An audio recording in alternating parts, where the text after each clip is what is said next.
That was quite the thriller. It took more than 40 minutes for these two to fight it out. And Yeah. we have seen ABC going up against metal foes, and in the end, ABC prevailed. Yeah.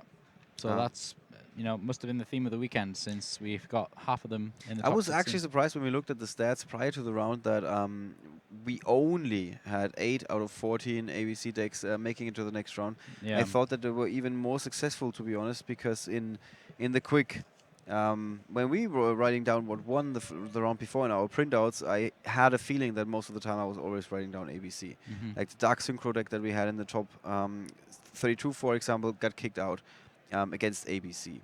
And this was true for a couple of creative decks. Yeah. Most of them, at least at this point, like Matt Woodgate, for example, played against Callum Hinchcliffe, who was playing Mermail, and also ABC prevailed, and so on. Yeah. I've seen this example a couple of times, so at some point the feeling settles in that ABC is kicking the other decks out of the Yeah. field, which wasn't completely correct. It didn't. It wasn't correct in all instances, but in quite a few instances. Yeah.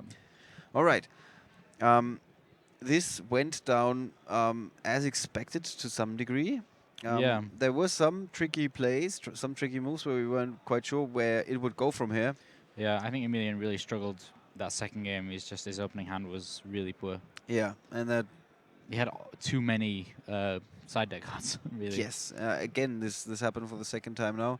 Yeah. So to a player who came prepared to the tournament, but in the end had too many hate cards that were showing up in his first 5 cards in the second game. Yeah. Yeah, and then in the third game, it was a big grind going back and forth between those two players, and in the end, it was Jan who prevailed. Yep. Just played the ABC deck. It did what it was supposed to do. Make the Dragon Buster, control the game with it. Yeah. Yeah. We said it before, he's playing an extremely consistent version of this deck. Yeah. Very few cards where we were like, oh, this is really standing out. This is something we've never seen before. Maybe we can talk to him. I can't promise it to you guys because we need to talk to the written coverage. Rudy is our written coverage writer, who's doing all the top 8 profiles, and also take a look at how many matches are still in progress. Yeah. So I can't tell you exactly when we're going to be back, but after the break, we're going to be continuing with the top 8 of YCS Liverpool 2016.